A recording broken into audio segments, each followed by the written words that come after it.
हरि ओम गुरुवे शरणम। ओम सदाशिवसमारम्भां शङ्कराचार्यमध्यमाम् अस्मदाचार्यपर्यन्तां वन्दे गुरुपरम्पराम्। ओम पार्थाय प्रतिबोधितां भगवता नारायणेन स्वयं व्यासेन ग्रथितां पुराणमुनिना मध्ये महाभारतम् अद्वैतामृतवर्षिणीं भगवतीम् अष्टादशाध्यायिनीम् अम्ब त्वामनुसन्ददामि भगवद्गीते भवद्वेषिणी। वसुदेवसुतं देवं कंसचाणूरमर्दनं देवकी परमानन्दं कृष्णं वन्दे जगद्गुरुं। मूकं करोति वाचालं पङ्गुं लङ्घयते गिरिं यत्कृपातमहं वन्दे परमानन्दमाधवम्। ॐ सहना भवतु सहनौ भुनक्तु सह वीर्यं करवावहै तेजस्विनावधीतमस्तु मा विद्विषावहै। ॐ शान्ति शान्ति शान्तिः। हरिः ॐ श्री गुरुभ्यो नमः। हरिः ॐ। पेज नंबर 60-61 श्लोका नंबर 6। कर्मेन्द्रियाणि संयम्य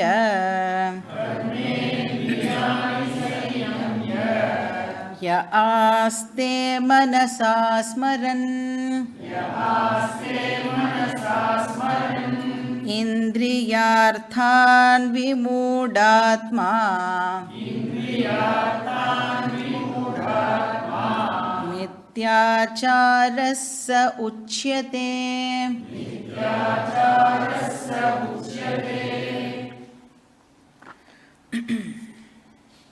ஸோ கிருஷ்ணர் வந்து இப்போது அர்ஜுனனுடைய டவுட்டை கிளாரிஃபை பண்ணிட்டு இருக்கார். கர்மயோகம் ப்ராக்டிஸ் பண்ணணுமா, ஞான யோகம் ப்ராக்டிஸ் பண்ணணுமா, இதுதான் வந்து டவுட்டு. அதுக்கு என்ன பதில் சொன்னார் கிருஷ்ணர்? கர்மயோகமும் ப்ராக்டிஸ் பண்ணணும், ஞான யோகமும் ப்ராக்டிஸ் பண்ணணும், ரெண்டுமே ஈக்குவலி இம்பார்ட்டண்ட். அதனால நோ சாய்ஸ் அப்படின்னு சொல்லிட்டேன். ஸோ ரெண்டையும் பண்ணணும். அப்போது முதல்ல கர்மயோகம் ப்ராக்டிஸ் பண்ணி மைண்டை ப்யூரிஃபை பண்ணணும். அதுக்கப்புறம் ஞான யோகம் ப்ராக்டிஸ் பண்ணி ஞானம் அடையணும். இதை வந்து தூக்கத்தில் எழுப்பி கேட்டால் கூட நமக்கு சொல்ல தெரியணும். ஏன்னா ஞானத்தினால மட்டுமே மோட்சம். இப்போ ஞான யோகம் ப்ராக்டிஸ் பண்ணுறதுனா என்ன அர்த்தம்? இப்போ நாம் என்ன பண்ணிட்டு இருக்கோமோ அதுக்கு பேர் ஞான யோகம். இப்போ சாஸ்திரத்தை ஒரு டீச்சருக்கு கீழே போய் படிக்கிறதுக்கு பேர் ஞான யோகம் அப்படின்னு அர்த்தம். வேதாந்த சாஸ்திரத்தை படிக்கணும், வேறு ஏதாவது சாஸ்திரம் இல்லை. வேதாந்த சாஸ்திரத்தை ஒரு டீச்சர் கீழே போய் படிக்கிறதுக்கு பேர் ஞான யோகம். ஸோ குரு சாஸ்திர உபதேசா. இப்போ இந்த ரெண்டு சாதனால் நமக்கு சாய்ஸ் இல்லாமல் போகலாம். ஆனால் கிருஷ்ணர் சொல்கிறார், உனக்கு நிஷ்டால சாய்ஸ் இருக்குது. இது அகெயின் 5th சாப்டர்லேயும் கிருஷ்ணர் வந்து சொல்லுவார். ஸோ கிரகஸ்த ஆசிரமத்தில் இருக்கணுமா இல்லைனா சந்நியாச ஆசிரமத்தில் இருக்கணுமாங்கிறது வேணால் நீ முடிவு பண்ணுற விஷயமாக இருக்கலாம். ஆனால் கர்மயோகமா ஞான யோகமா அப்படிங்கிறதுல சாய்ஸ் இல்லை. ஸோ ஆசிரமத்தில் வந்து அந்த நிஷ்டால சாய்ஸ் இருக்கிறதுனால அந்தந்த ஆசிரமத்தில் இருந்துட்டு அந்த ஆசிரமத்துக்கு ஏற்ற தர்மத்தை நாம் ஃபாலோ பண்ணிட்டு நம்மளுடைய மைண்டை பியூரிஃபை பண்ணிக்கலாம். இப்போ லைஃப் ஸ்டைலில் சாய்ஸ் இருக்குது அப்படின்னு சொல்லியாச்சுன்னா நெக்ஸ்ட் என்ன கொஸ்டின் வரும் நம்மளுக்கு? சாய்ஸ் இருக்குன்னா என்ன கேள்வி வரும்? இது ரெண்டில் எது பெட்டரு, ஸோ தட் நான் அந்த பெட்டர் சாய்ஸை எடுத்துக்கிறேன் அப்படின்னு. இப்போ இந்த கேள்விக்கான பதில் எல்லாருக்கும் யூனிஃபார்மாக ஒரே பதிலே நம்மளால் கொடுக்க முடியாது. கிரகஸ்தாசிரமம் பெட்டரா, சந்நியாச ஆசிரமம் பெட்டரா அப்படிங்கிற கேள்விக்கு யூனிஃபார்மாக கிரகஸ்தாசிரமம் தான் பெட்டர், இல்லை சந்நியாச ஆசிரமம் தான் பெட்டர் அப்படின்னு பிளாங்கெட்டாக எல்லாருக்கும் ஒரு பதிலே நம்மளால் கொடுக்க முடியாது. ஏன் அப்படின்னா இந்த கேள்வியை யார் கேட்குறா அப்படிங்கிறதை பொறுத்து பதில் இந்த இடத்துல மாறுபடும். அதனால சாஸ்திரம் எங்கேயுமே கிரகஸ்தாசிரமம் தான் பெட்டர் அப்படின்னு சொல்லலை, சந்நியாச ஆசிரமம் தான் பெட்டர் அப்படின்னும் எங்கேயுமே மென்ஷன் பண்ணலை. இப்போ நம்ம ஒரு டாக்டர்கிட்ட போகிறோம்னா டாக்டர் எல்லாருக்கும் யூனிஃபார்மாக ஒரே மருந்தையே கொடுப்பாளான்னா படத்துலலாம் பார்த்துருப்போம், ஒரு எல்லோ கலர் ஒரு ஒயிட் கலர் அப்படின்னு சும்மா கிண்டலுக்கு ஒரு மருந்து கொடுக்குற மாதிரி இருக்கும். ஆனால் ஒருத்தருடைய டிசீஸை பொறுத்து, டயக்னாசிஸை பொறுத்து மருந்து மாறுபடும் இல்லையா? அந்த மாதிரி யாருக்கு அப்படிங்கிற கேள்வியை பொறுத்து இதுக்கான ஆன்சர் நமக்கு கிடைக்கும். பட் கிருஷ்ணர் இங்கே ஒரு ஜென்ரல் அப்சர்வேஷனை நமக்கு கொடுக்குறார். இந்த ரெண்டு ஆசிரமத்தில் எது பெட்டர் அப்படின்னு நீ கேட்டையானா, ஏன்னா கேட்குறான்ல ஒருத்தன், யார் கேட்குறாளோ அவளையும் கணக்கில் எடுத்துன்னு தான் ஆன்சர் கொடுக்க முடியும். இப்போ அர்ஜுனன் கேட்குறான் அப்படிங்கிறதுனால கிருஷ்ணர் இங்கே என்ன சொல்கிறார்? சந்நியாச ஆசிரமம் கொஞ்சம் கஷ்டம் அப்படின்னு சொல்கிறார். அதை ஃபாலோ பண்ணுறது, அந்த ஆசிரமத்தில் இருக்கிறது வெரி டிஃபிகல்ட். அது மைனாரிட்டி பீப்புளுக்கு தான் அது ஒத்து வரும். மைனாரிட்டினா தமிழ்நாட்டில் யூஸ் பண்ணுற மைனாரிட்டி வார்த்தை இல்லை, நிஜமாவே மைனாரிட்டி அப்படின்ற வார்த்தைக்கு ஒரு அர்த்தம் இருக்குல்ல அது. இப்போ மெஜாரிட்டி பீப்புளுக்கு சந்நியாச ஆசிரமம் சூட் ஆகாது. ஏன்னா 5th சாப்டரில் சொல்வார், சந்நியாசஸ்து மகாபாகோ துக்கமாப்தும் அயோகதா. அயோகத்தானா யோக்கியத்தை இல்லாமல் ஒருத்தர் அதை எடுத்துட்டா, சந்நியாசத்தை எடுத்துட்டானா துக்கம், அவளுக்கு கஷ்டம்தான் ஏற்படும். அப்போ எது உச்சிதம்? நம்மளை மாதிரி இருக்கிறவாளுக்கு எது உச்சிதம் அப்படின்னா கிரகஸ்த ஆசிரமத்திலே கண்டினியூ பண்ணுறது நல்லது. இப்போ சப்போஸ் உங்களுக்கு கிரகஸ்தாசிரமத்தில் கண்டினியூ பண்ணிட்டு இருக்கும்போது திடீர்னு சந்நியாசத்தில் இன்ட்ரெஸ்ட் ஏற்பட்டது அப்படின்னா நாம் தாராளமாக சந்நியாசம் எடுத்துக்கலாம். ஆனால் அது ரொம்ப கொஞ்சம் பேருக்கு தான் அது ஒத்து வரும். இல்லை டைரெக்டாகவே பிரம்மச்சரியத்துலேருந்து சந்நியாசம் போனோன்னா அதுவும் அவளோட மைண்டு செட்டை பொறுத்தது, அதுக்கும் பாசிபிலிட்டி சாஸ்திரம் கொடுக்கறது. ஆனால் அதுக்கு ரொம்ப மென்டல் மெச்சூரிட்டி தேவைப்படுறது அப்படின்னு கிருஷ்ணர் சொல்கிறார். அப்போ அதுக்கு தான் 3 ரீசன்ஸும் கொடுத்தார். அதாவது கிரகஸ்தாசிரமத்திலேயே கண்டினியூ பண்ணுறது தான் நல்லது அப்படிங்கிறதுக்கு 3 ரீசன்ஸும் நாம் பார்த்தோம், ஆர் 3 ஆர்குமெண்ட்ஸ்னு சொல்லலாம். ஃபஸ்ட்டு கர்மாவை அவாய்டு பண்ணுறதுனால மோட்சம் கிடைக்காது. ஏன்னா நம்ம எல்லாருக்கும் ஜென்ரலாக என்ன ஒரு ஃபீலிங் இருக்குது, சந்நியாசம் எடுத்துட்டோம் அப்படின்னா எந்த விதமான ரெஸ்பான்சிபிலிட்டியும் கிடையாது, டியூட்டியும் கிடையாது, அதனால நம்மளுக்கு மோட்சம் கிடைச்சிடும் அப்படின்னு நினைக்கிறோம். ஆனால் இங்கே கிருஷ்ணர் க்ளீனாக சொல்கிறார், டியூட்டியிலேருந்து எஸ்கேப் ஆகிறதுனால உனக்கு மனசாந்தி ஒரு நாளைக்கும் கிடைக்காது. நீ எஸ்கேப் ஆகி வேறு எங்கேயாவது ஒரு இடத்துக்கு போகணுன்னு நினச்சாலும் உன்னால் அங்கெல்லாம் போய் ஜாலியாக இருக்க முடியாதுன்னு சொல்கிறார். நீ எதுக்காக எஸ்கேப் ஆகணும்னு நினைக்கிற? இங்கே கஷ்டமாக இருக்குது, நான் வேறு ஒரு இடத்துக்கு போனால் ஜாலியாக இருப்பேன் அப்படின்னு நினைக்கிறோம்ல, அங்கே போனாலும் உன்னால் ஜாலியாக இருக்க முடியாது. அப்போ டியூட்டியை துறக்கக்கூடாது. என்ன டியூட்டியோ அதை நாம் பண்ணியே ஆகணும். ஏன்னா டியூட்டியிலேருந்து எஸ்கேப் ஆகிறதுனால பீஸ் ஆஃப் மைண்ட் கிடைக்காது அப்படிங்கிறத சொல்கிறார். ரெண்டாவது, வேலையே பண்ணாமல் இருக்கிறது, இன்ஆக்ஷன் இருக்கேன், எதுவுமே பண்ணாமல் இருக்கிறது அப்படிங்கிறதும் இம்பாசிபிள், யாருக்குமே அது சாத்தியம் இல்லை. ஏன்னா ஒருத்தருமே ஏதோ ஒரு ஸ்வபாவத்தினால ஏதோ ஒரு வேலையை அவளுடைய ஸ்வபாவத்துக்கு ஏற்ற மாதிரி ஒரு வேலையை இழுத்து போட்டுட்டு பண்ணிட்டு தான் இருப்போம். ஏன்னா ஒருத்தருக்கும் என்ன என்ன ஸ்வபாவம் இருக்குன்னா 3 குணங்கள் இருக்கிறதுனால எந்த குணம் வந்து டாமினேட் பண்ணுறதோ அதுக்கேற்ற மாதிரியான ஆக்டிவிட்டியில் நாம் வந்து ஈடுபடுவோம். இல்லை நான் போய் ஏதாவது ஒரு ஆசிரமத்தில் சேர்ந்து சும்மா இருப்பேன் அப்படின்னு சொன்னால் முடியவே முடியாதுங்கிறார் கிருஷ்ணர். நீ சும்மாலாம் உன்னால் இருக்க முடியாது, நீ ஃபோனையாவது எடுத்து பார்ப்ப, உன்னால் சும்மா மட்டும் இருக்க முடியாது. அதுக்கு தான் ஒரு கதை ஒன்று சொல்லுவாள். ஒரு கோவிலில் வந்து ஒரு சன்னியாசி இருந்தாராம்.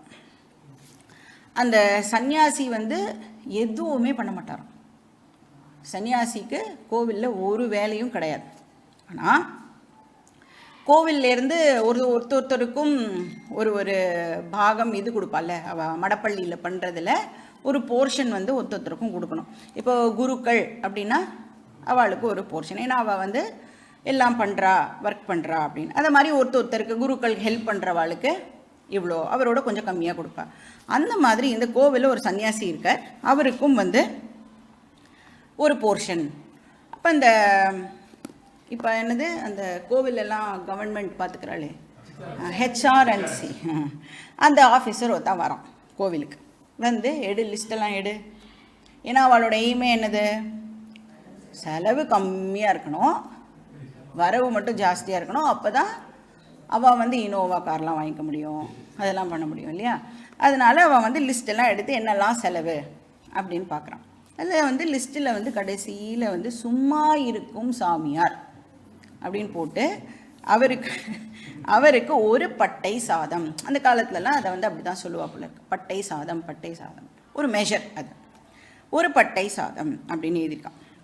உடனே வந்து அந்த ஆஃபீஸருக்கு வந்து நேச்சுரலாக கேள்வி வரும்ல, சும்மா இருக்கும் சாமியாருக்கு எதுக்கு ஒரு பட்டை சாதம், கட் பண்ணு அப்படின்னு சொல்லிட்டான்.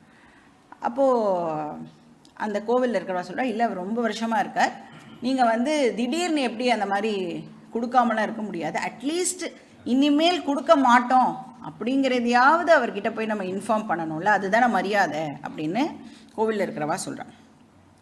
இந்த சாமியாரும் வந்து ஒரு நாளைக்கு வெயிட் பண்ணி பார்க்குறார், அவருக்கு வந்து வரலை. ஏன்னா அந்த ஆஃபீஸர் வந்து அவ்வளோ லேசில் வந்து ஒத்துண்டு போய் எல்லாம் சொல்லுவானான்னா சொல்ல மாட்டான். வந்து வரலை, ஏன் எனக்கு வந்து இன்றைக்கி கொடுக்கவே இல்லை நீங்கள் அப்படின்னா, புதுசாக ஒரு ஆஃபீஸர் வந்திருக்கார், அவர் தான் ரூல் போட்டிருக்காரு அப்படின்னு சொல்கிறான். அப்போது அந்த ஆஃபீஸரை வந்து என்னை வந்து பார்க்க வர சொல்லுன்னா அந்த ஆஃபீஸரும் வரான். வந்து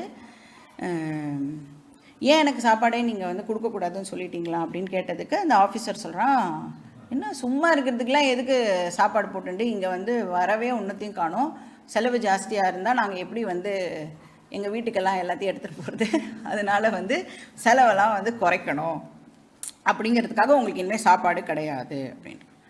அப்போது இந்த சாமியார் கேட்குறாரா, நான் பண்ணுறத உன்னால் பண்ண முடியுமான்னு பாரு, நான் பண்ணுறத உன்னால் பண்ண முடிஞ்சுதுன்னா எனக்கு இனிமேல் சாப்பாடே வேண்டான்னு சொல்கிறேன்.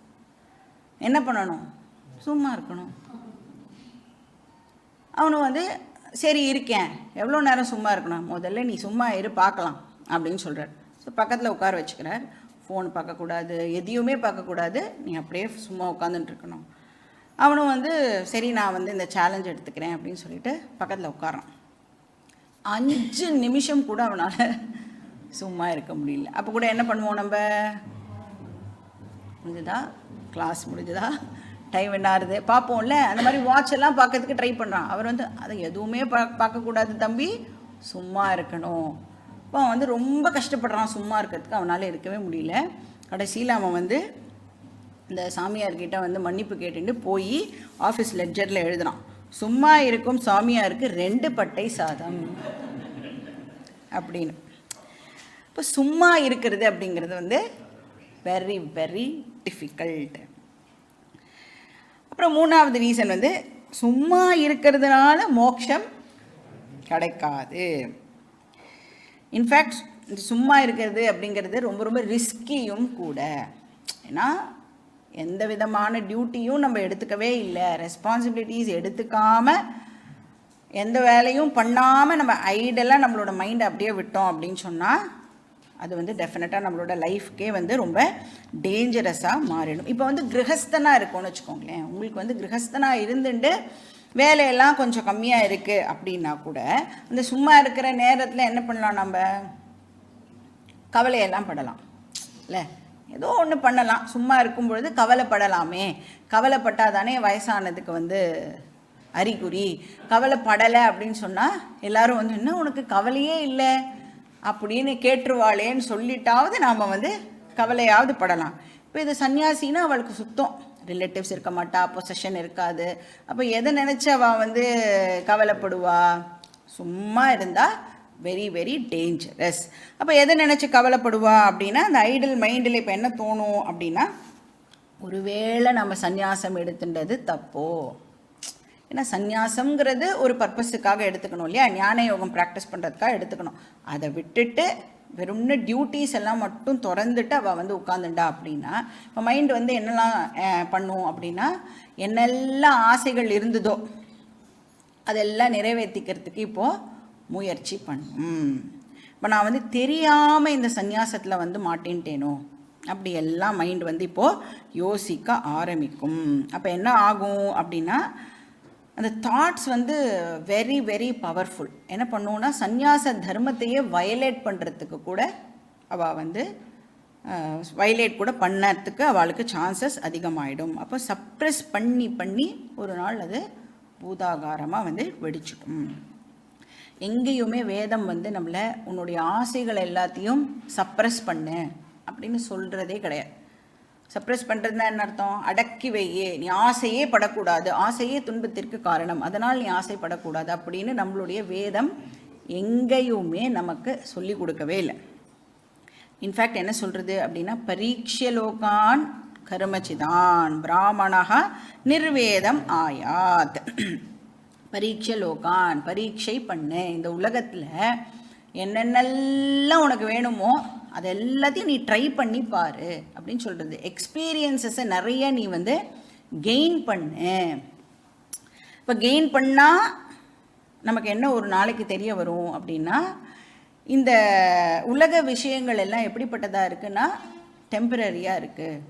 ஒரு நாள் இருக்குது, 300 நாள் இல்லாமல் போகிறது.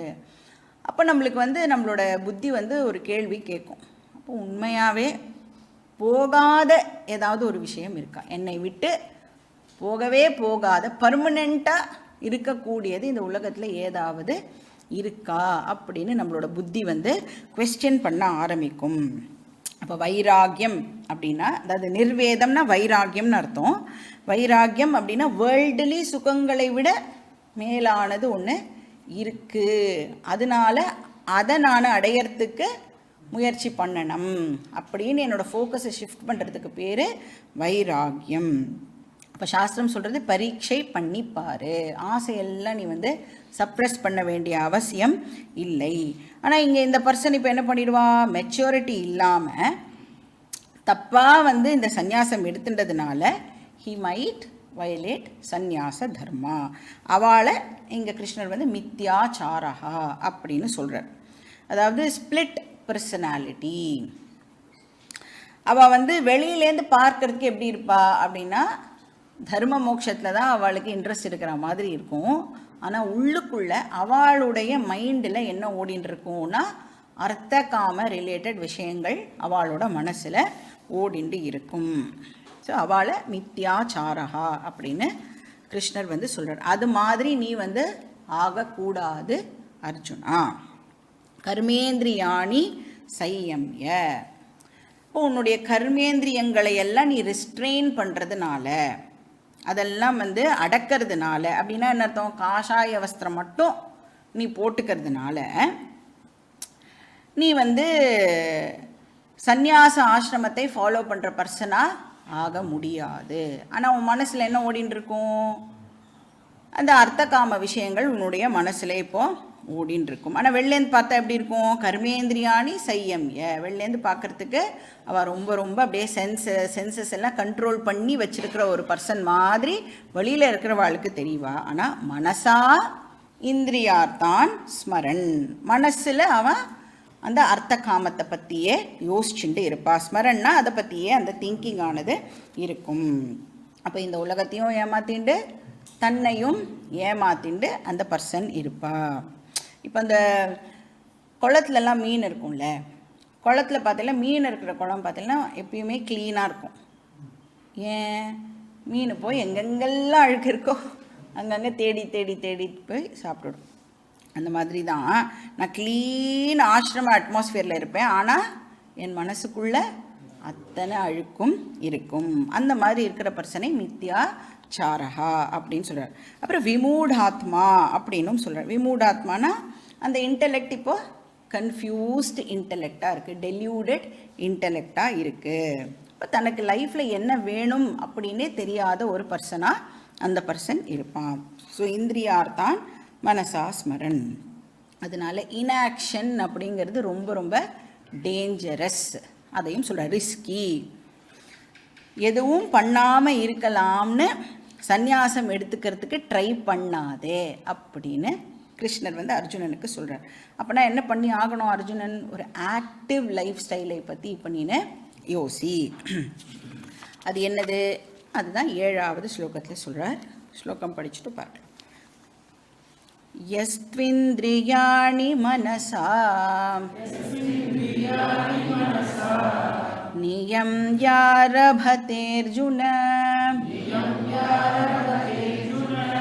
கர்மேந்திரியை கர்மயோகம் அசக்தஸ்ஸ விசிஷ்யதே. இப்போ எது ஐடியல் ஆசிரமம் அப்படின்னா, கிருஷ்ணரை பொறுத்த வரைக்கும் கிரகஸ்தாசிரமம் ஐடியல் அப்படின்னு சொல்கிறார். ஒரு active life very very ideal. So active லைஃப்பும் எதுக்காக இந்த கிரகஸ்தாசிரமம் அப்படின்னா, சொசைட்டிக்கு கான்ட்ரிபியூட் பண்ணுறதுக்காக இந்த கிரகஸ்தாசிரமம் அப்படிங்கிற ஒரு லைஃப் ஸ்டைல் நமக்கு கொடுக்கப்பட்டிருக்கு. அப்போ என்னது? அர்த்த காம டிசையர்ஸ் எல்லாம் நம்மளுக்கு இருக்கும் இல்லையா, அர்த்த காம விஷயங்கள்லாம் இருக்கும். அதையெல்லாம் ஃபுல்ஃபில் பண்ணிகிட்டே சொசைட்டிக்கும் நம்மளால் என்ன முடியுமோ அதை கான்ட்ரிபியூட் பண்ணணும். இப்போ கல்யாணம் அப்படிங்கிற ஒரு விஷயம், கிரகஸ்தாசிரமம்னா என்ன அர்த்தம்? கல்யாணம் பண்ணிட்டு இருக்கிறவாளை தான் கிரகஸ்தா அப்படின்னு சொல்கிறோம். கல்யாணம்ங்கிற விஷயமே எதுக்கு இருக்குது அப்படின்னா, கர்மயோகம் பண்ணுறதுக்காகவே சாஸ்திரம் நம்மளை கல்யாணம் பண்ணிக்க சொல்கிறது. சொசைட்டிக்கு சர்வ் பண்ணுறதுக்காகவே இந்த கல்யாணம் அப்படிங்கிற ஒரு விஷயம் கொடுக்கப்பட்டிருக்கு. அதனால தான் பேர் என்னது?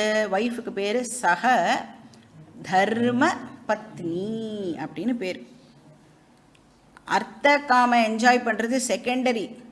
கல்யாணம் பண்ணிக்கிறது மூலமாக அர்த்த காம என்ஜாய்மெண்ட்லாம் இருக்குல்ல, அது செகண்டரி. What is primary? தர்ம.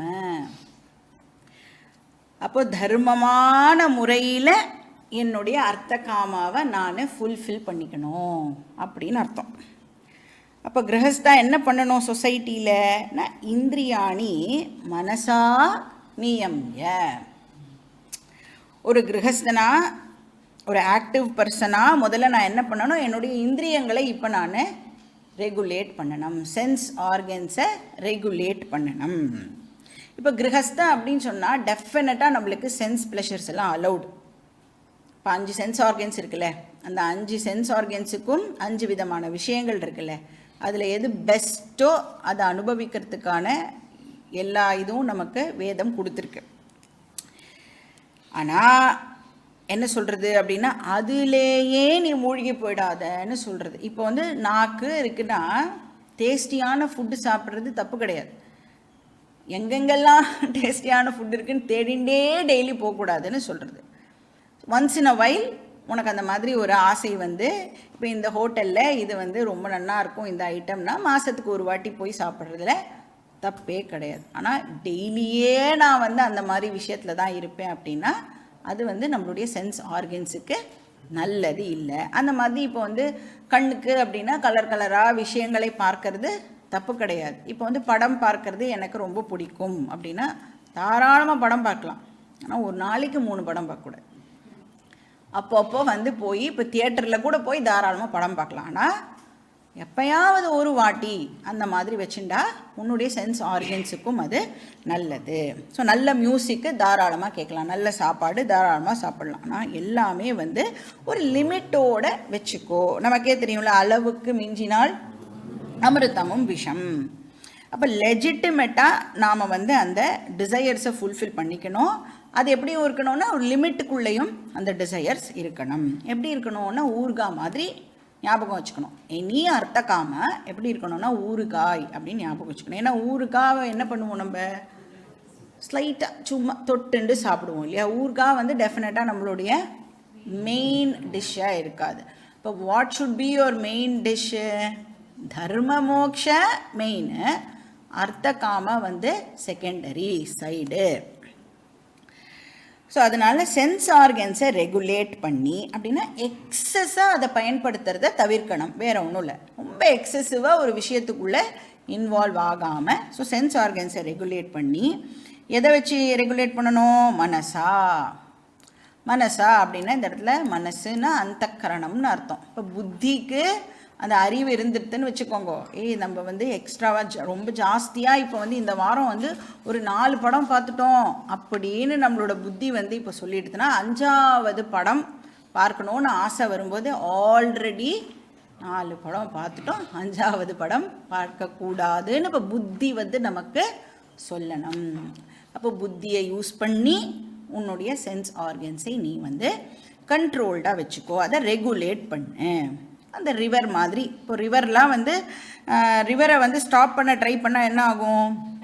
ப்ரெஷர் இன்க்ரீஸ் ஆகி இன்னுமே வந்து வெள்ளம் ஏற்படுறதுக்கு சான்சஸ் இருக்குது. அதனால் என்ன பண்ணுவான்? ரிவரை சேனலைஸ் பண்ணுவா இல்லையா, டேம் கட்டி அதை வந்து சேனலைஸ் பண்ணுறது. அது மாதிரி உன்னுடைய இந்திரியங்களை நீ வந்து ரெகுலேட் பண்ணு. ஸோ நம்மளை வந்து சப்ரெஸ் பண்ணவே சொல்லலை வேதாந்தமான, ரெகுலேட் பண்ணு அப்படின்னு சொல்கிறது. அப்புறம் என்ன பண்ணணும்? ரெகுலேட் பண்ணி இங்கே கிருஷ்ணர் சொல்கிறார், கர்மயோகம் ஆரபத்தேன்னு ஆரம்பிக்கணும்னு அர்த்தம். சென்ஸ் ஆர்கன்ஸை ரெகுலேட் பண்ணி ஒரு கிரகஸ்தன் கர்மயோகத்தை ஸ்டார்ட் பண்ணணும். இப்போ சொசைட்டியில் ஆக்டிவாக இருக்கிற ஒரு பர்சன் கர்மயோகத்தை ஸ்டார்ட் பண்ணணும். கர்மயோகம்னா என்ன அப்படிங்கிறத பின்னாடி அவரே நமக்கு சொல்ல போகிறார். சரி, எப்படி நான் வந்து பண்ணணும்? அசக்தகா, எதோடவும் அட்டாச் ஆகாமல் அதை நான் பண்ணணும். இப்போ வந்து கல்யாணம் பண்ணிக்கிறோம் இல்லையா. இப்போ இந்த கல்யாணம் வருது, கிரகஸ்தாசிரமம் இருக்குல்ல, இந்த கிரகஸ்தாசிரமமே உன்னோட வாழ்க்கையோட முடிவுன்னு நீ முடிவு பண்ணாதேங்கிறார். அது என்னது? அது வெறும் ஒரு ஸ்டெப்பிங் ஸ்டோன். ஏன்னா நம்மளுடைய வாழ்க்கையோடைய முடிவு என்னது? மோட்சம்தான் என்னுடைய கோல். அதுக்கு கிரகஸ்தாசிரமத்தை நான் வந்து ஒரு மீன்ஸாக பயன்படுத்துகிறேன் அப்படிங்கிறத நீ ஞாபகம் வச்சுக்கோ. இப்போ எதோடையும் அட்டாச் ஆகாதே அப்படின்னு சொல்கிறேன். ஏன்னா இப்போ வந்து கல்யாணம் பண்ணிட்டோம் அப்படின்னா நம்ம வந்து அந்த டிபெண்டன்சி க்ரியேட் பண்ணிடுறோம்ல, ஒருத்தருக்கு ஒருத்தர், உனக்கு நீ, எனக்கு நான், நீ இல்லாமல் நான் இல்லை, நான் இல்லாமல் நீ இல்லை, இப்படி எல்லாம் வந்து நீ டிபெண்டன்சி க்ரியேட் பண்ணிட்டா அதுவே உனக்கு இந்த ஞான யோகத்துக்கு ஆப்ஸ்டக்கிளாகவும் அமைஞ்சிடும். அதனால் வந்து இங்கே என்ன சொல்கிறார் அப்படின்னா, இப்போ வந்து ஸ்பௌஸ் அப்படின்னா எதுக்காக கல்யாணமே பண்ணிட்டு இருக்கோங்கிறது நம்மளுக்கு தெரிஞ்சாதான் நம்மளால் வந்து அட்டாச்மெண்ட் இல்லாமல் எந்த ஒரு விஷயத்தையுமே வந்து பண்ண முடியும். இப்போ இந்த கல்யாணங்கிற இன்ஸ்டிடியூஷனே வேதம் நமக்கு எதுக்கு சொல்லியிருக்குன்னா, உன்னுடைய கோலை அடையறதுக்கு இந்த கிரகஸ்தாசிரமம் ஒரு சாதனா, அதை நீனு ப்ராப்பராக பயன்படுத்து அப்படின்னு சொல்கிறது. அப்போ தான் நம்ம எது மேலேயும் வந்து ஓவர் அட்டாச்மெண்ட் வைக்காமல் அவளுக்கு என்ன பண்ணணுமோ அதை மட்டும் பண்ணிவிட்டு நம்மளோட கோலை நம்மளால் வந்து அடைய முடியும். இப்போ சந்நியாச ஆசிரமம் எதுக்கு கொடுக்கப்பட்டிருக்குன்னா, வேதாந்தம்காகவே நான் பிறந்திருக்கேன் அப்படின்னா சில பேர் சொல்லுவாள். பிறந்ததுக்கே எதுக்கு அப்படின்னா, நான் யாருன்னு தெரிஞ்சுக்கிறதுக்காகவே பிறந்திருக்கேன் அப்படின்னு சொல்கிறவாளுக்கு டைரெக்டாக அவள் வந்து பிரம்மச்சரியத்துலேருந்து டைரெக்டாக சந்நியாசம் எடுத்துட்டு அதில் போய் ஞான யோகம் ப்ராக்டிஸ் பண்ணி கோலை அடையலாம். ஆனால் நிறைய பேருக்கு நமக்கெல்லாம் என்றைக்காவது தோணியிருக்கா, நான் எதுக்காக பிறந்திருக்கேன் அப்படிங்கிற கேள்வியெலாம் என்றைக்காவது நம்மளுக்கு வந்திருக்கா? நீ ஏன் பிறந்திருக்கேன்னு கேளுன்னு சொல்லி இங்கே வந்ததுக்கப்புறம் தான் இப்படி ஒரு கேள்வியை நாம் யோசிக்கணும் போல இருக்குது அப்படின்னு நமக்கு கிளாஸுக்கெலாம் வந்ததுக்கப்புறம் தான் தோன்றுறது இல்லையா. இப்போ பட் இந்த மாதிரி மக்களும் இருக்கா. நான் ஏன் பிறந்தேன் அப்படின்னு தெரிஞ்சுட்டே ஆகணும்னு சொல்கிறவாளுக்கு சந்நியாச ஆசிரமம் ஒரு ஒண்டர்ஃபுல் ஆசிரமம். ஆனால் மெஜாரிட்டி பீப்புளுக்கு அந்த மாதிரி எல்லாம் கொஸ்டின்ஸே இல்லாததுனால கிரகஸ்த ஆசிரமத்திலே இருந்துட்டு இந்த மாதிரி கிளாஸ் அட்டென்ட் பண்ணும்போது வேதம் வந்து நம்மளுக்கு அந்த கேள்விகள் எல்லாம் கிண்டில் பண்ணிவிடும். இந்த மாதிரி கேள்விலாம் இருக்குது, இதை நீ கூட கேட்டு பார்க்கலாம், ஒன்ஸ் இன் அ வைல் இந்த மாதிரி கேள்வியெல்லாம் கூட உன் புத்தியும் வந்து கேட்கறதுக்கு அலோவ் பண்ணு அப்படின்னு வேதம் நமக்கு சொல்லி கொடுக்கறது. ஸோ கர்மயோகம் ஆரபத்தே அப்படின்னு இந்த ஸ்லோகத்தில் சொல்கிறார். ஸோ அப்படி அந்த பர்சன் வந்து இப்போ கர்மயோகத்தை ஃபாலோ பண்ணால் அது எப்படிப்பட்டதாக இருக்குமா? விசிஷ்யத்தே, அதாவது சந்நியாசியை விட இந்த கர்மயோகம் ஃபாலோ பண்ணுற இந்த பர்சன் இப்போ சுப்பீரியர் பர்சனாக ஆகிடுவான். கிரகஸ்தாசிரமத்தில் இருந்துட்டு கர்மயோகம் ஃபாலோ பண்ணுற பர்சன் இஸ் சுப்பீரியர் தேன் அ சந்நியாசி. அந்த சந்நியாசி வந்து எப்படிப்பட்ட சந்நியாசி? ஞான யோகம்லாம் ஃபாலோ பண்ணாமல் வெறும் காஷாய வஸ்திரம் போட்டுன்னு இருக்கிற ஒரு சன்னியாசி இருக்கா இல்லையா, அவளை காட்டிலும் இந்த கர்மயோகி வந்து சுப்பீரியர் அப்படின்னு இங்கே கிருஷ்ணர் சொல்கிறார். அடுத்த ஸ்லோகம், ஸ்லோகா நம்பர் 8. நியதம் குரு கர்மத்வம் கர்மஜ்யாயோ ஹ்யகர்மணः शरीरयात्रापि च ते न प्रसिद्ध्येद कर्मणः.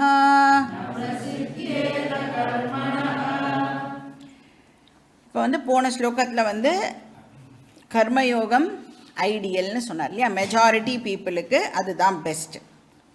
ஆனால் சாஸ்திரம் வந்து சில பேருக்கு எக்ஸப்ஷன்ஸையும் கொடுக்கறது அப்படின்னு பார்த்தோம். அதாவது கிரகஸ்தாசிரமத்துக்கே என்ட்ரு பண்ணாமல் டைரெக்டாக சந்நியாச ஆசிரமத்துக்கு போகிறவாளுக்கும் வந்து சாஸ்திரம் அந்த பாசிபிலிட்டியும் நம்மளுக்கு சொல்கிறது. அப்படி டைரெக்டாக அவள் வந்து சந்நியாச ஆசிரமம்க்கு வந்து இந்த விஷயங்களெல்லாம் படித்து மோட்சம் அடையிறா அப்படின்னா அதுக்கும் சாஸ்திரம் என்ன சொல்கிறதுன்னா, அவள் வந்து ஏதாவது முன்னாடி ஜென்மாவில் கிரகஸ்தாசிரமத்தில் இருந்திருக்கணும். அதே மாதிரி கிரகஸ்தனாக இருந்து கிரகஸ்தத்துலேயே கண்டினியூ பண்ணி இந்த ஞான விஷயங்கள் எல்லாம் வந்து படித்து மோட்சம் அடையிறானா ஏதோ ஒரு ஜென்மாவில் சந்நியாச ஆசிரமத்தில் இருந்திருக்கணும் அப்படின்னு வேதமும் நம்மளுக்கு சொல்கிறது. இப்போ இங்கே என்ன சொல்கிறார் அப்படின்னா, இந்த 8வது ஸ்லோகத்திலேருந்து இந்த கர்மயோகம் அப்படிங்கிற விஷயம் வந்து ப்ராப்பராக ஸ்டார்ட் ஆகிறது அப்படின்னு சொல்லலாம். பட் நம்மளுக்கு வந்து ஞாபகப்படுத்திட்டோம் அப்படின்னா 2வது அத்தியாயத்திலேயே வந்து கர்மயோகத்தை நமக்கு கிருஷ்ணர் வந்து இன்ட்ரடியூஸ் பண்ணினார் இல்லையா. இப்போ ஸ்லோகா நம்பர் 47 அண்ட் 48 எந்த சாப்டரு? டெஃபினட்டாக செகண்ட் சாப்டராக தான் இருக்கணும். என்ன தேர்ட் சாப்டரில் 47 48லாம் இல்லை. கர்மண்யேவாதிகாரஸ்தே மா பலேஷு கதாச்சன மா கர்ம பலஹேதுர்பூஹ மா தே சங்கோஸ்த்வ கர்மணி. ஸோ 47வது ஸ்லோகம் 48வது ஸ்லோகத்தில் கர்மயோகத்தை வந்து கிருஷ்ணர் சம்மரைஸ் பண்ணார் அப்படின்னு பார்த்தோம். யோகஸ்த குரு கர்மாணி சங்கம் தியக்த்வா தனஞ்சய சித்திய சித்தியோ சமோ பூத்வா சமத்வம் யோக உச்சியத்தை. அங்கேயும் என்ன சொல்கிறார்? சங்கம் தியக்த்வா அப்படின்னு நாம் பார்த்தோம் இல்லையா. இப்போ அந்த ரிசல்ட் மேலே உன்னுடைய ஃபோக்கஸை வைக்காதே. இங்கே வந்து அசக்தஹா அப்படிங்கிற வார்த்தையை யூஸ் பண்ணுறார். அங்கே 2வது சாப்டரில் என்ன சொன்னார்? சங்கம் தியக்த்வா அப்படின்னு சொன்னார். இப்போ இதை பேஸ் பண்ணி தான் இந்த சாப்டரில் இருக்கிற மெயின் ஸ்லோகாஸ் இருக்கிறதுனால, அதாவது 8வது ஸ்லோகத்துலேருந்து 20வது ஸ்லோகம் வரைக்கும் கர்மயோகம் டாபிக். அதனாலேயே இந்த சாப்டருக்கு கர்மயோகம் அப்படிங்கிற பேர் வந்து வந்திருக்கு. இப்போ கிருஷ்ணர் வந்து கீதாவில் நமக்கு சொல்லி கொடுக்குற எந்த விஷயம் எடுத்துட்டாலும் அது எல்லாமே வந்து வேதத்தில் என்ன சொல்லியிருக்கோ அதை தான் கிருஷ்ணர் நம்மளுக்கு கீதாவில் இங்கே ப்ரெசென்ட் பண்ணுறார். இப்போ புதுசாக அவர் எதுவும் அவருடைய சொந்த கருத்தாக எதையுமே இங்கே சொல்லலை. பழைய டீச்சிங் ஆனால் புது ஃபார்மில் நம்மளுக்கு கிருஷ்ணர் ப்ரெசென்ட் பண்ணுறார். இப்போது கீதாவை அவர் சொல்லும் பொழுது வேத காலத்தை கம்பேர் பண்ணும் பொழுது கீதாவுடைய டைம் மாடர்ன் டைம். அப்போவே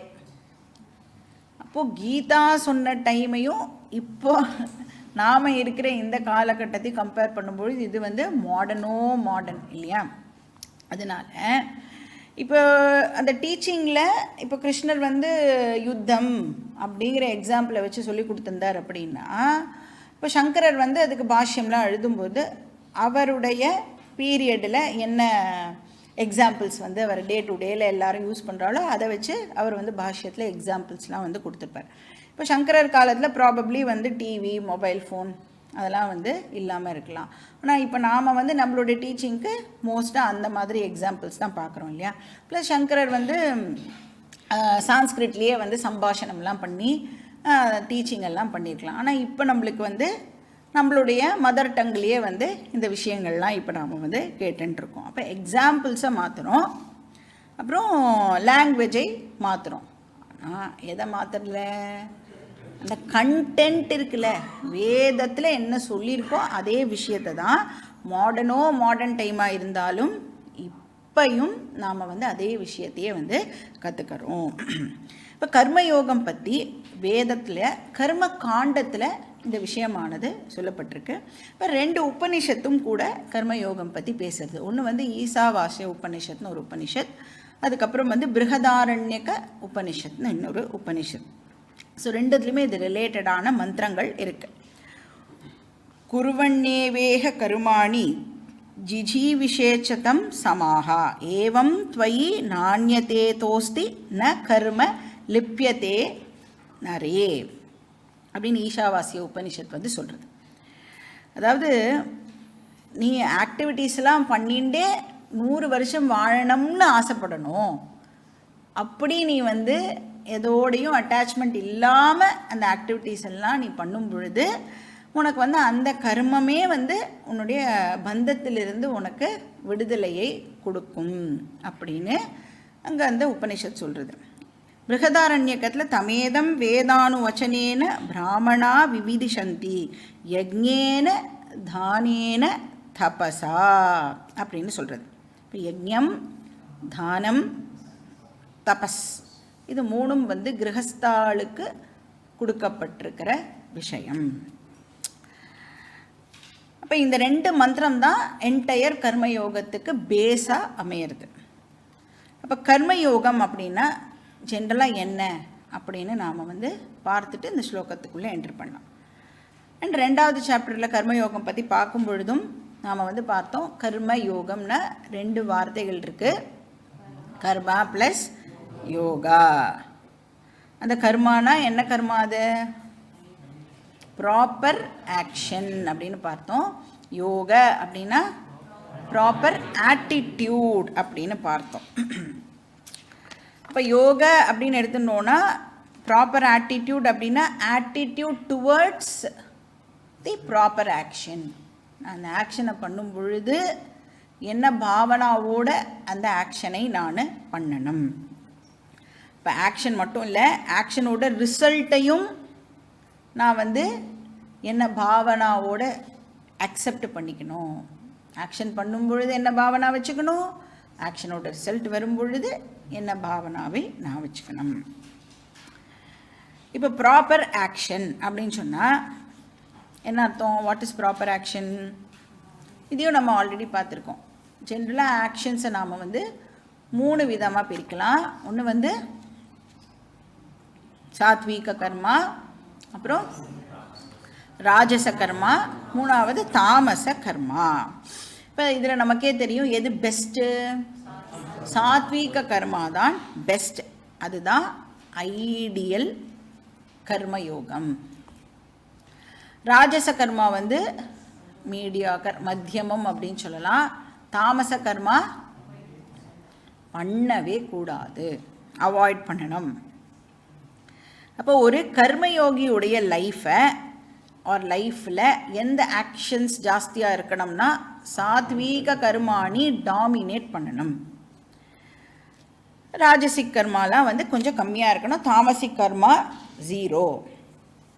இப்போ நம்மளுக்கு நெக்ஸ்ட் என்ன கேள்வி வரும்?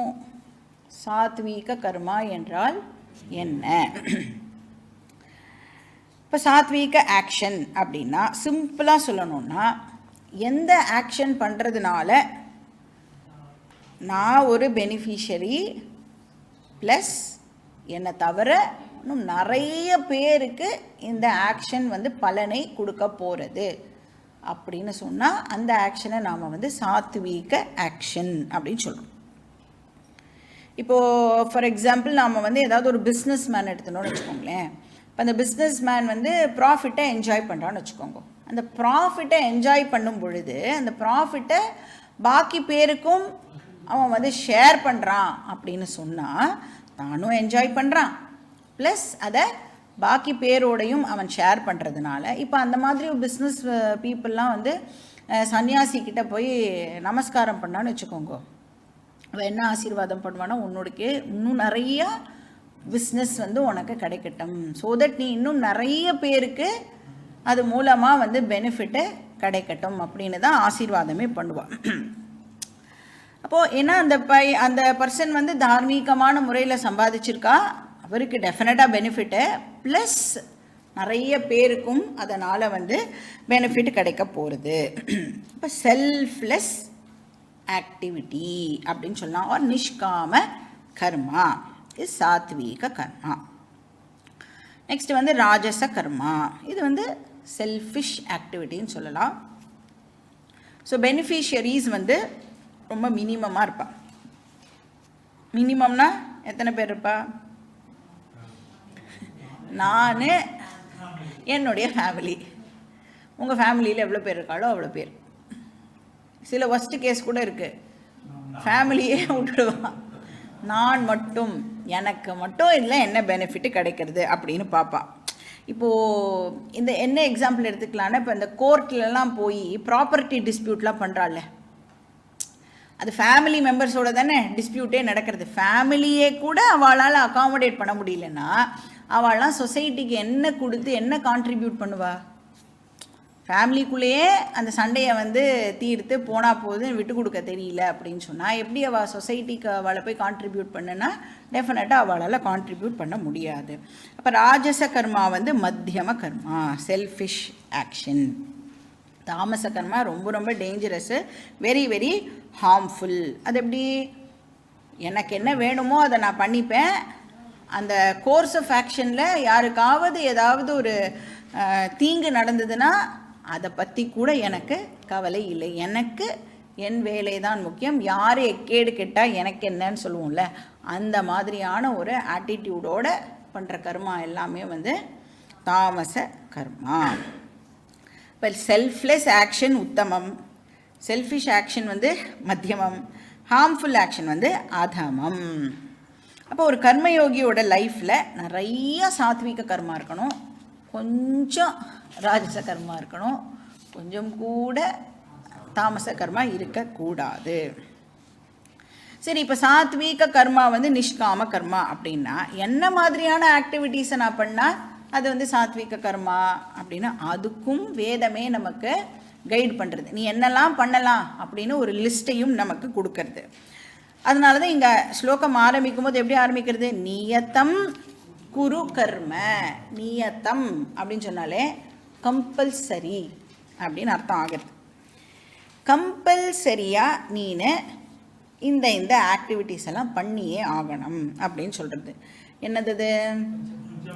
பஞ்சமகா யஜ்ஞம். இப்போ பஞ்சமகா யஜ்ஞம் இஸ் ஈக்குவல் டு சாத்வீக கர்மா. ஏன்னா அந்த பஞ்சமகா யஜ்ஞம் வந்து ஒரு இண்டிவிஜுவலுடைய ஸ்பிரிச்சுவல் க்ரோத்துக்கு கான்ட்ரிபியூட் பண்ண போகிறது. ஏன்னா ஒரு கர்மயோகிக்கு எது மேலே இன்ட்ரெஸ்ட்டு?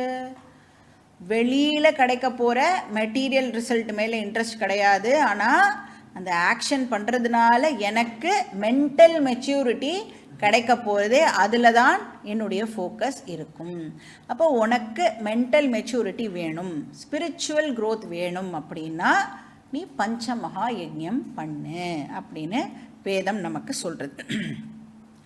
இப்போ பஞ்சமகா யஜ்ஞம் பண்ணோம் அப்படின்னு சொன்னால் நம்மளுடைய ப்ராக்ரஸ் எப்படி இருக்கும்னா எக்ஸ்போனென்ஷியலாக இருக்கும். டபுள் ப்ரமோஷன், ட்ரிபிள் ப்ரமோஷன்லாம் சொல்கிறாள்ல, அந்த மாதிரி நம்மளுடைய க்ரோத் வந்து ரொம்ப ஸ்பீடாக இருக்கும். இப்போ ராஜச கர்மாலாம் பண்ணும் பொழுது ஸ்பிரிச்சுவல் ப்ராக்ரஸ் எப்படி இருக்கும் அப்படின்னா ரொம்ப மந்தமாக இருக்கும், அங்கேயே ஸ்டாக்னண்ட்டாக இருக்கிற மாதிரி இருக்கும்.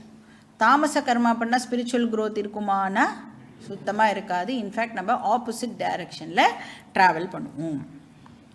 அப்போ நம்மளுக்கு பஞ்சமகா யஜ்ஞம்னா என்ன அப்படின்னு தெரியணும் இல்லையா? இதில் வந்து இந்த பஞ்சமகா யஜ்ஞம்ங்கிறது நம்ம நிறைய வாட்டி வேறு வேறு கிளாஸஸில் வந்து கேட்டிருப்போம். ஆனால் ரொம்ப ரொம்ப இம்பார்ட்டண்ட்டாக நாம் வந்து இந்த பஞ்சமகா யஜ்ஞம்ங்கிறத ஃபாலோ பண்ணி ஆகணும். இதில் ஏதாவது எனக்கு ஆப்ஷன் இருக்கா அப்படின்னா நோ ஆப்ஷன், நோ சாய்ஸ். பஞ்சமகா யஜ்ஞம் வந்து ஒரு கிரகஸ்தாலும் டெஃபினட்டாக பண்ணியே ஆகணும். அவளோட சக்திக்கு தகுந்த மாதிரி அதை வேணால் நோட் பண்ணிக்கோங்க. எல்லாராலையும் எல்லாமே இதுவாக பண்ண முடியுமானா அவளுக்கு என்ன கெப்பாசிட்டி இருக்கோ அதுக்கு தகுந்த மாதிரி. ஆனால் இந்த 5 யஜ்ஞத்தையும் ஒருத்தரும் வந்து பண்ணியே ஆகணும். ஸோ ஃபஸ்ட்டு மகா யஜ்ஞம் என்னன்னா தேவ யஜ்ஞம். அப்படின்னா நம்மளுடைய லைஃப்பில் டெஃபினட்டாக ரிலீஜியஸ் ஆக்டிவிட்டி இருந்தே ஆகணும். நாம் எவ்வளோ பெரிய ஆளாக வேணாலும் இருக்கலாம், எவ்வளோ பிஸி பர்சனாக வேணால் இருக்கலாம், ஆனாலும் எவ்ரிடே நாம் வந்து பகவானுக்காக அப்படின்னு ஒரு 15 to 20 minutes டெஃபினட்டாக நாம் ஸ்பெண்ட் பண்ணியே ஆகணும். பகவானை வர்ஷிப் பண்ணுறதுக்கு ஸ்பெண்ட் பண்ணணும். என்ன விதமான வர்ஷிப்பு அப்படின்னா அது வந்து அவங்களுடைய வீட்டு வழக்கமாக இருக்கலாம், இல்லை யாராவது சொல்லி கொடுத்துருக்கலாம் நம்மளுக்கு இப்படி தான் பண்ணணும்னு. ஸோ அது வந்து நம்மளுடைய சௌகரியம். ஆனால் டெஃபினட்டாக ஒரு ஸ்பெஷலாக ஒரு டைமை அலாட் பண்ணி நாம் வந்து பகவானை வர்ஷிப் பண்ணியே ஆகணும். இப்போ ஒருத்தருக்கு ஒரு விஷயம் இருக்கும். இப்போ சில பேர் அக்னிஹோத்திரம் பண்ணுவா, சில பேர் வந்து சந்தியாவந்தனம் பண்ணுவா, சில பேர் வந்து ஏதாவது தெரிஞ்ச ஸ்லோகத்தை சொல்லுவா, சில பேர் வெறும் விளக்கேற்றினா போகிறோம் அப்படின்னு இருப்பா, இல்லை கோவிலுக்கு போகிறத ஒரு இதுவாக வச்சுருப்பா. ஸோ எந்த ஆக்டிவிட்டியாக வேணாலும் இருக்கலாம், என்ன டைப் ஆஃப் வர்ஷிப்பாக வேணாலும் இருக்கலாம், ஆனால் worship is very very important. So எப்படி அந்த வர்ஷிப்பும் இருக்கணும் அப்படின்னா எக்ஸ்க்ளூசிவாக நாம் பகவானுக்குன்னு டைமை ஒதுக்கணும். இப்போ வந்து வராத ஒரு பர்சன் நம்ம வீட்டுக்கு வந்தா அப்படின்னு சொன்னால் நம்ம வேலை பண்ணிகிட்டே அவளோட பேசுவோமா? அண்ணா வந்து பக்கத்தில் உட்காந்துட்டு பேசி முடிச்சுட்டு அதுக்கப்புறம் தான் வேறு வேலையை பார்ப்போம் இல்லையா?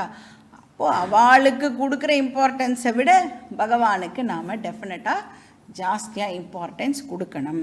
இப்போ இல்லை நான் வந்து சமையல் பண்ணிகிட்டே விஷ்ணு சஹஸ்ரநாமம் சொல்கிறேனே, அதுவும் ஒரு டைப் ஆஃப் இது தானே அப்படின்னா தாராளமாக சொல்லலாம், அதெல்லாம் எக்ஸ்ட்ரா.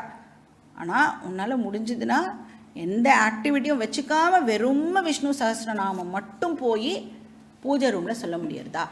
20 நிமிஷம் என்னால் அதுக்கு மட்டும் ஸ்பெண்ட் பண்ண முடியறதா? இல்லைன்னா இப்போ இந்த ராமஜபம் இருக்குது. இப்போ இந்த ராமஜபத்தை என்ன பண்ணுறோம்? என்ன ஆக்டிவிட்டி வேணாலும் பண்ணு, அதை சும்மா போட்டு விடு, அதெல்லாம் கவுண்ட் பண்ணுறோம்ல, அது பண்ணலாம்.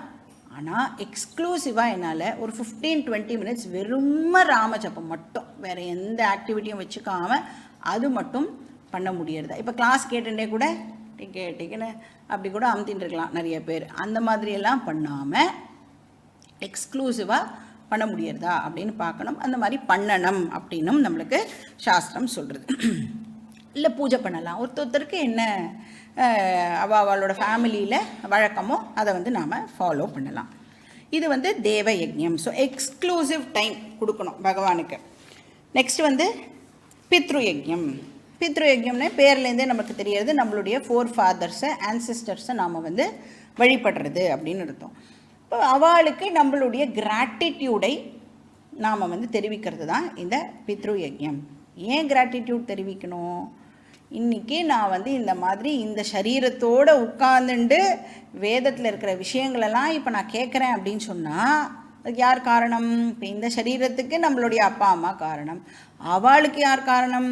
அவளுடைய அப்பா அம்மா. அப்படின்னு நாம் நம்மளுடைய ஆன்சஸ்டர்ஸுக்கு கிராட்டிடியூட் தெரிவிக்கிறது தான் இந்த பித்ரு யஜ்ஞம். அதுக்குன்னு நம்மளுக்கு டெசிக்னேட்டட் ரிச்சுவல்ஸ்லாம் இருக்கு இல்லையா? ஸ்ராத்தம் பண்ணுறது, தர்ப்பணம் பண்ணுறது. இப்போ சில பேர் வந்து அமாவாசை வந்து இந்த தீதி கொடுக்கறது, அந்த மாதிரி அவங்க உங்களுடைய ஃபேமிலியில் என்ன வழக்கமோ அதை கண்டிப்பாக நாம் ஃபாலோ பண்ணியே ஆகணும். மூணாவது வந்து ரிஷி யஜ்ஞம் ஆர் பிரம்ம யஜ்ஞம். 2 பேர் இருக்குது, ரிஷி யஜ்ஞம் ஆர் பிரம்ம யஜ்ஞம். அப்படின்னா இங்கே என்ன பண்ணுறோம், எதை வர்ஷிப் பண்ணுறோம் இந்த இடத்துலனா? வேதத்தை வர்ஷிப் பண்ணுறோம், சாஸ்திரத்தை நாம் வந்து வர்ஷிப் பண்ணுறோம். இப்போ வந்து பாரதம் அப்படின்னு சொன்னாலே நீங்கள் எந்த கண்ட்ரிக்கு போனாலும் அவள் வந்து நம்மளுக்குன்னு ஒரு ட்ரெடிஷன் இருக்குல்ல, அதுதான் எல்லாருக்குமே வந்து ஞாபகத்துக்கு வரும், நம்மளுடைய கலாச்சாரம் அப்படின்னு.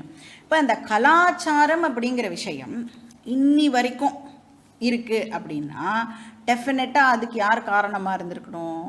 நம்மளுடைய ரிஷி முனிகள் தான் அதை எல்லாம் எடுத்து வேதத்துலேருந்து எடுத்து அதை வந்து ப்ராப்பகேட் பண்ணி நெக்ஸ்ட் ஜெனரேஷனுக்கு பாஸ் ஆன் பண்ணி அதை நெக்ஸ்ட் ஜெனரேஷன் பாஸ் ஆன் பண்ணி இன்னி வரைக்கும் நாம் வந்து நமக்குன்னு ஒரு கல்ச்சுரல் பேக்ரவுண்ட் இருக்குது அப்படின்னு சொன்னால் டெஃபினட்டாக அதுக்கு ரிஷிகளுக்கு நாம் நன்றி சொல்லியே ஆகணும்.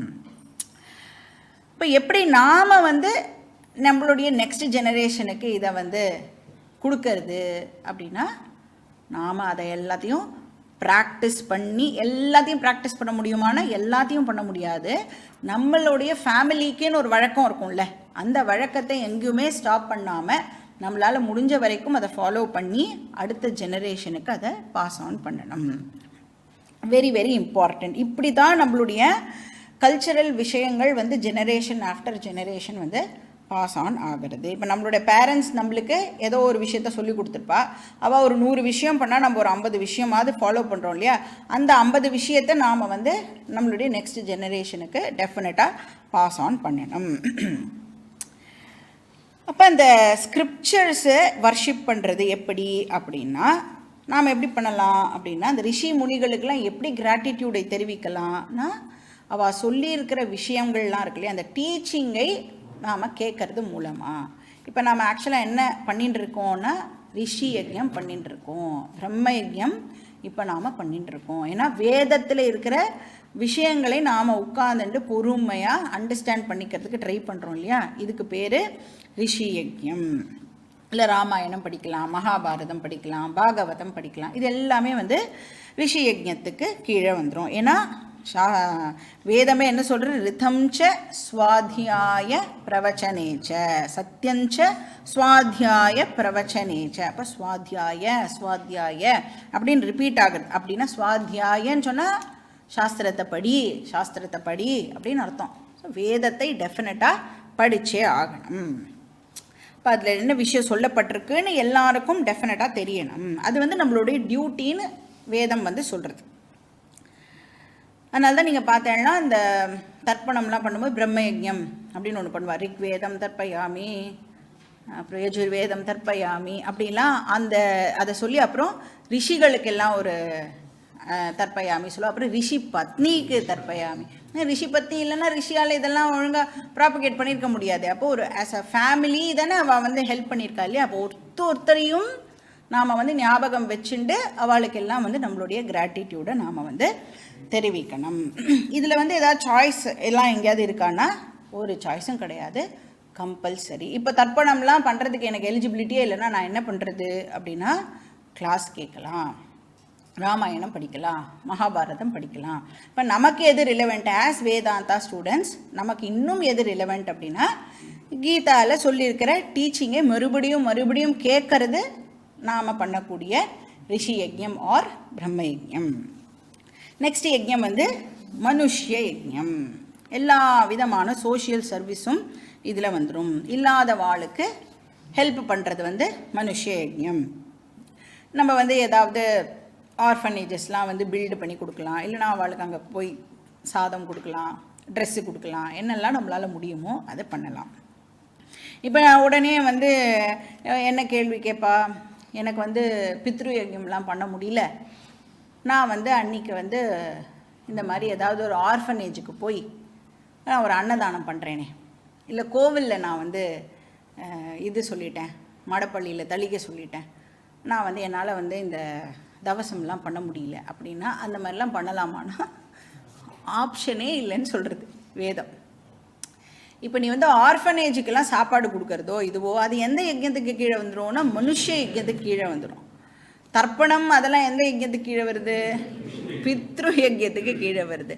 அப்போ இதில் ஏதாவது ஆப்ஷன் இருக்கா? பித்ரு யஜ்யம் பண்ணினா மனுஷ யஜ்யம் பண்ணாமல் இருக்கலாமா, மனுஷ யஜ்யம் பண்ணினா பித்ரு யஜ்யம் பண்ணாமல் இருக்கலாமான்னா ஆப்ஷனே இல்லைன்னு சொல்கிறது. 5 யஜ்யமும் ஒரு கிரகஸ்தாலும் கண்டிப்பாக ஃபாலோ பண்ணியே ஆகணும். உங்களுக்கு கல்யாணமே எதுக்காக இருக்குது அப்படின்னா பஞ்சமகா யஜ்யம் பண்ணுறதுக்காகவே வேதம் வந்து கல்யாணம் பண்ணிக்கோன்னு சொல்லியிருக்கு. ஆனால் கல்யாணம் பண்ணிக்கும்போது நமக்கு அது தெரியலைனாலும் இப்போ அந்த விஷயத்தை நாம் தெரிஞ்சுட்டோம் அப்படின்னா அட்லீஸ்ட் இனிமேல் அந்த கல்யாண வாழ்க்கையை நாம் எப்படி யூஸ் பண்ணணும்னா பஞ்சமகா யஜ்யம் பண்ணுறதுக்கு நாம் வந்து பயன்படுத்தணும். நெக்ஸ்ட் என்ன யஜ்யம்? பூத யஜ்யம். பூத யஜ்யம் வந்து நம்மளுடைய என்வாயர்மெண்ட்டை ப்ரொடெக்ட் பண்ணுறதுக்கு நமக்கு என்னெல்லாம் ஜீவராசிகள் ஹெல்ப் பண்ணுறதோ அது எல்லாத்துக்கும் நம்மளுடைய கிராட்டிடியூடை நாம் வந்து தெரிவிக்கிறதுக்கு பேர் பூத யஜ்யம். அப்போ மரம், செடி, கொடி, அப்புறம் இருக்கிற அனிமல்ஸு அது எல்லாத்துக்கும் வந்து நாம் கிராட்டிடியூட் பண்ணுறதுக்கு பேர் பூத யஜ்யம். அதனால தான் ஏதாவது ஒரு செடிக்காவது டெய்லி தண்ணி விடணும், இல்லை நம்மளால் முடிஞ்சுதுன்னா எப்பப்பெல்லாம் முடியறதோ அப்பப்பெல்லாம் எங்கேயாவது மரம் நட்டுட்டு வரணும். ஸோ அந்த மாதிரி என்வாயர்மெண்ட்டுக்கு நம்மளால் என்ன கான்ட்ரிபியூட் பண்ண முடியுமோ அதை வந்து நாம் பண்ணணும். இப்போ இந்த மனுஷ யஜ்யம் இந்த மாதிரி விஷயம்லாம் இருக்குல்ல, இதெல்லாம் வந்து இந்த சோஷியல் சர்வீஸ் அப்படிங்கிறது நிறைய பேர் என்ன நினச்சிட்டு இருக்கா அப்படின்னா நம்மளுக்கு கிறிஸ்டின் மிஷனரிஸ்லாம் வந்ததுக்கப்புறம் தான் இந்த சோஷியல் சர்வீஸ் அப்படிங்கிற ஒரு கான்செப்டே நமக்கு தெரிய வந்தது. இல்லவே இல்லை. வேதத்தில் ஆல்ரெடி அழகாக 5 விதமாக அதை பிரித்து அதில் ஒரு யஜ்யம் வந்து மனுஷ யஜ்யம் அப்படின்னு சொல்லப்பட்டிருக்கு. இப்போ நம்மளுடைய பெருமை நமக்கே தெரியாததுனால இதெல்லாம் நம்மளோட தான்ப்பா அப்படின்னு நாமளே சொல்ல வேண்டியதாக இருக்குது. ஏன்னா வேதத்தை நடுவில் என்ன பண்ணிட்டோம், ஃபியூ ஜெனரேஷன்ஸாக நாம் இக்னோர் பண்ணிட்டதுனால நமக்கு இதெல்லாம் யாரோ ஒருத்தர் வந்து சொல்லி கொடுக்க வேண்டியதாக இருக்குது. ஸோ பஞ்ச மகா யஜ்யம் வந்து ஒரு கிரகஸ்தாலும் பண்ணணும். இது வந்து சாத்வீக கர்மாவுக்கு கீழே வரும். இப்போ இந்த மாதிரி யார் வந்து தன்னோட லைஃப்பை லீட் பண்ணுறாளோ அவள் எப்படி இருப்பா அப்படின்னா சொசைட்டிலேருந்து அவள் எடுத்துக்கிறது கம்மியாக இருக்கும், சொசைட்டிக்கு அவள் கொடுக்கறது ஜாஸ்தியாக இருக்கும். இந்த அக்கௌண்ட்ஸில் பேலன்ஸ் ஷீட் அப்படின்னு ஒன்று சொல்லுவாள்ல, அதை நீங்கள் வந்து உங்களோட லைஃப்பில் நீங்கள் அந்த பேலன்ஸ் ஷீட்டை வந்து டேலி பண்ணி பார்த்தேல் அப்படின்னா எப்படி இருக்கணும், ஒரு ஐடியல் லைஃப்பை நான் வாழ்ந்திருக்கேனா அப்படின்னா நான் எடுத்துன்றதை விட கொடுத்தது ஜாஸ்தியாக இருந்ததுன்னா நீங்கள் வந்து ஒரு ஃபண்டாஸ்டிக் லைஃப்பை வந்து லீட் பண்ணியிருக்கேள் அப்படின்னு அர்த்தம். ஸோ அந்த மாதிரி ஒரு லைஃப்பை லீடு பண்ணு அப்படின்னு கிருஷ்ணர் வந்து அர்ஜுனனுக்கு சொல்கிறார். பாக்கி டீட்டெயில்ஸ் நம்ம நெக்ஸ்ட் கிளாஸில் பார்க்கலாம். ஓம் பூர்ணமதః பூர்ணமிதம் பூர்ணாத் பூர்ணமுதச்யதே பூர்ணஸ்ய பூர்ணமாதாய பூர்ணமேவாவசிஷ்யதே. ஓம் சாந்தி சாந்தி சாந்தி. ஹரிஹி ஓம் ஸ்ரீ குருப்யோ நமஹ. ஹரிஹி ஓம்.